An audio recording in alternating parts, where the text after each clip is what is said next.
रात के अंधेरे में गांव के किनारे एक पुराना टूटा फूटा घर खड़ा था। गांव वाले कहते थे कि यह घर शापित है, लेकिन कोई हिम्मत नहीं करता था अंदर जाने की। एक दिन सोनाली नाम की एक लड़की, जो गांव में हाल ही में आई थी, अपने दोस्तों के साथ उस घर के पास से गुजर रही थी। अचानक एक ठंडी हवा चली और उसे एक धीमी डरावनी आवाज सुनाई दी। सोनाली, आ जाओ। सोनाली का दिल जोर से धड़कने लगा।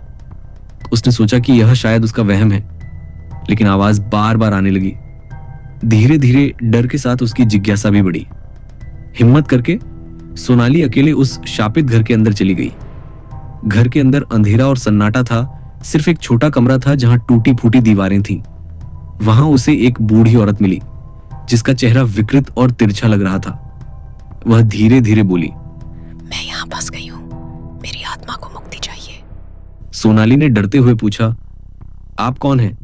आपको क्या चाहिए? औरत ने धीमी आवाज में कहा, मैं इस घर की शापित आत्मा हूँ।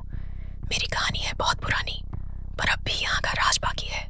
अचानक घर के बाहर तेज हवा चली और सभी दरवाजे अपने आप बंद हो गए।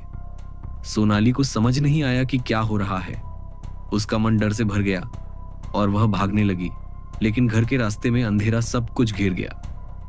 अगली सुबह गांव वाले उस घर से कुछ अजीब सी निशान और एक खाली चेहरा दिखते मिले।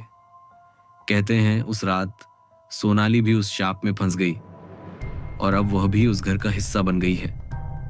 अंधेरी रात का राज को हमें बताता है कि कभी कभी हमारे अंदर के डर भी इतनी गहराई में होते हैं कि हम उनसे छुटकारा नहीं पा सकते।